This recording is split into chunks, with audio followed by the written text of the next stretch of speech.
Genesis 32, we start from 22. How does God encounter a person? How does God meet Jacob? Since God is invisible, or when God appears to us, it's a contradiction. How can an invisible being appear? So what God does is that he appears in many different forms. We call this theophany. Sometimes God appears as fire, but the fire is not God. God appears as sometimes wind, and oftentimes God appears as an angel. Actually, the word angel in Hebrew is called messenger. Angel is a messenger. For us, we separate in English angel and the messenger. So the word Malachi is basically Malachi. Malachi means here, my Malach is my messenger. So the prophet Malachi, it means my messenger. When we study Malachi, are we talking about the angel? Because they're using the same word. Or are we talking about the prophet messenger? But for Hebrew understanding is, whoever takes the message from God and gives it to the people, it's a messenger. It could be a prophet or it could be an angel. Another thing that we realize in the Bible, whenever somebody encounters an angel, they don't realize that immediately. When the angel comes and appears to me and talks to me, I think of that person as, oh, he's very different. He must be a prophet, or he must be not an angel, but he must be a man. But the problem is, in the Old Testament, we never find someone actually touching this man, grabbing him, and actually wrestling with him. Only in Genesis 32, we find something very unique. This is the only time in the Old Testament where a person, human being, actually not only encounter an angel, but grabbing him, having that physical wrestling match. So in that sense, this is very unique. But like I said, is this an angel, the man who appeared, or is he God? Did God appear as a man? And when we read the entire text, it seems like God appeared to this Jacob as a man. Because the whole passage doesn't say an angel appeared. From very beginning, we find man wrestled with him. The emphasis is man. So what Moses is doing is that he could be an angel, he could be God. But the fact is that he appeared as a man. So today's study, I want to focus on, why did God appear as a man? And why did he wrestle with Jacob? What kind of encounter was this? Another thing that is going on in this text, God, behind the scene, material possession, including his family. What does God do? He separated. And Jacob was left alone. If he wants to meet us, sometimes he wants to meet us alone. In order to meet us personally, what does he do? He separates things that are very dear to us, like material possession. We hold on so tightly because we like it. Actually, sometimes this becomes our idol. So what does God do? God separates everything from Jacob. Why? Because Jacob was relying on this. His brother is coming with 400 people. With great fear, he prayed. That did not work. His fear did not go away. So he used the possession to pacify his brother, and he sent all the material, but then things are he did not have peace in his heart. So what does he do? He sent everything, and now he is left alone. That's when God came to meet him. And that's what God does. Sometimes God separates the things that we hold dearly in order to meet us personally. That's the first thing, event. Second thing is, why this physical struggle? If we call this as our security, this is what we rely on, what kind of security is this? Well, even though he was alone, yet there was another, is what we call self. He was hurt physically. He realized that even his physical strength, he cannot rely on. Physical frailty, weakness. What God does is that he hurts us. So here, he separates the things that are very dear to us so that he can encounter us personally. Here, God hurts us to remind us that we cannot rely on ourselves, but we need to rely on God and God alone.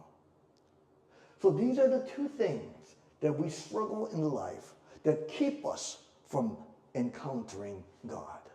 If we want to encounter God, if we want to meet God, then what we need is basically, there are times, the material possession becomes our security and that keeps us from meeting God.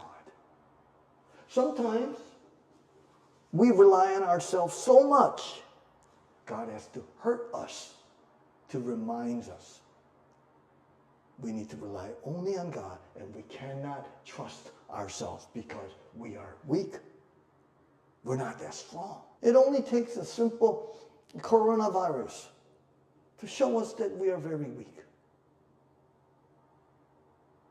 This is the reason why God separated everything from Jacob. God intentionally hurt this man physically. He hurt him so he could no longer wrestle. When you don't have any possession, what happens when you are hurt physically? Either you could get angry, or here in Jacob, what does he do? He's no longer physically struggling. The physical struggle will change into spiritual struggle. What is that? Now he's begging. Rather than fighting, he is begging. God, he says, unless you bless me, I will not let you go. So, in the nighttime, as he's wrestling with him, he realized this is not just an ordinary man. And he knew only God can bless him. That's why in his struggle, he realized, unless you bless me, I will not let you go. And this God who appeared as a man, this man comes, says, what is your name? Doesn't mean that he did not know his name, but make him confess, I'm a deceiver. I'm Jacob. And now God is about to change this man. Therefore, he says, your name will no longer be Jacob, deceiver. Your name will be Israel.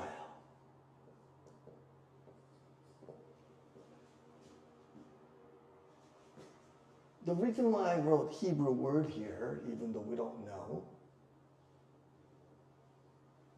this El means God. And here, Sarah has a various meaning. Winner, prince, what is he saying? You overcame, you won with God. So Israel means there's a different types of different translation.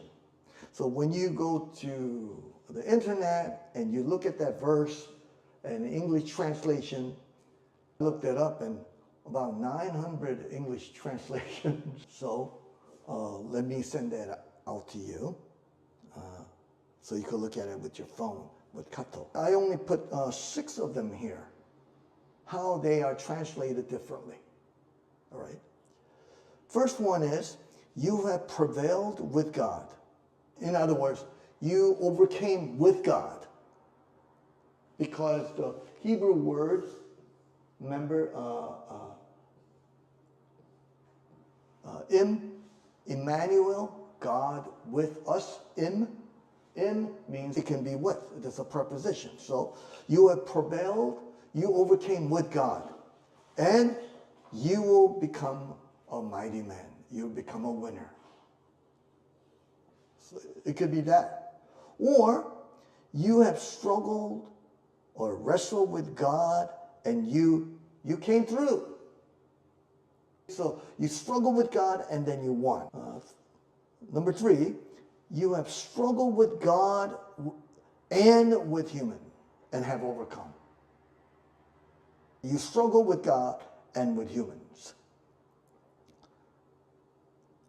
Number 4, you have shown your strength to both God and man.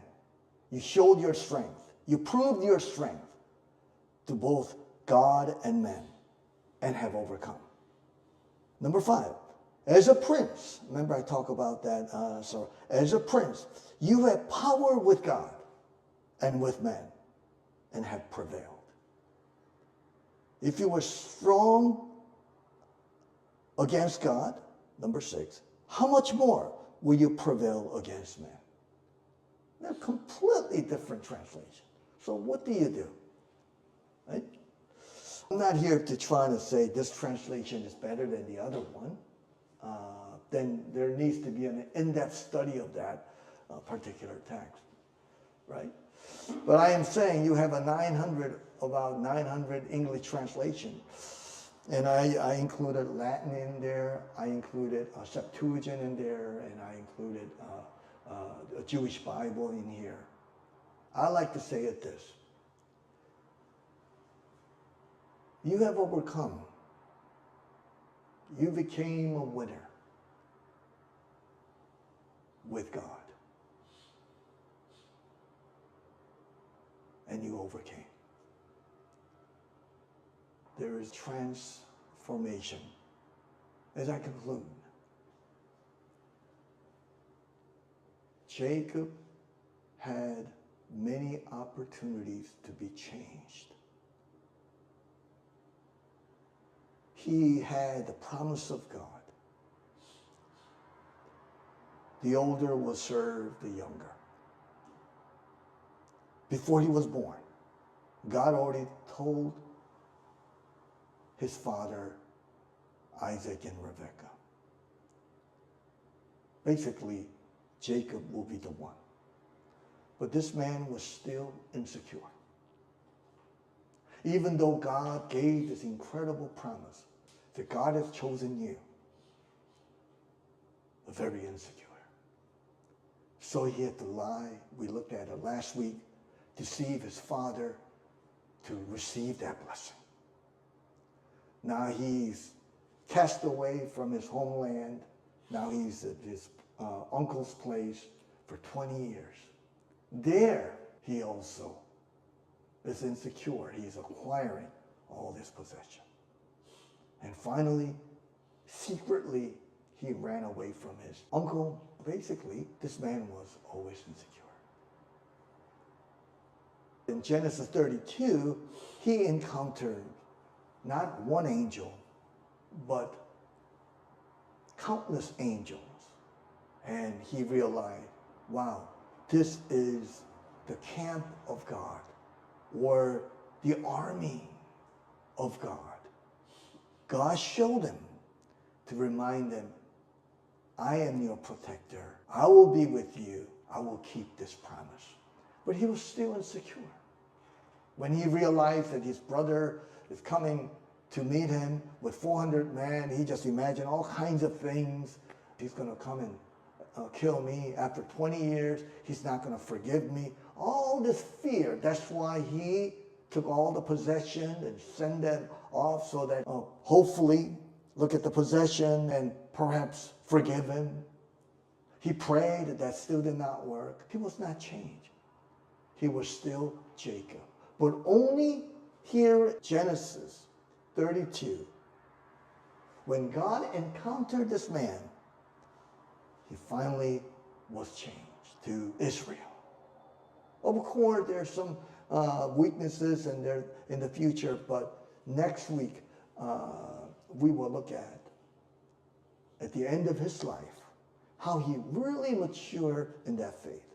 But in order to mature in his faith, Jacob needed this personal encounter with God. And he was transformed. So the challenge you and I have is that we come to the New Testament, a baby is born in Bethlehem.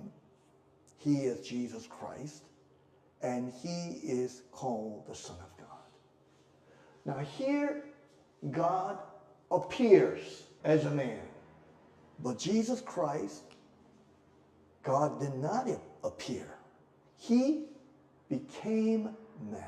Which one do you think is more? He appeared or he became? This is just God appeared to remind Jacob of his physical weakness.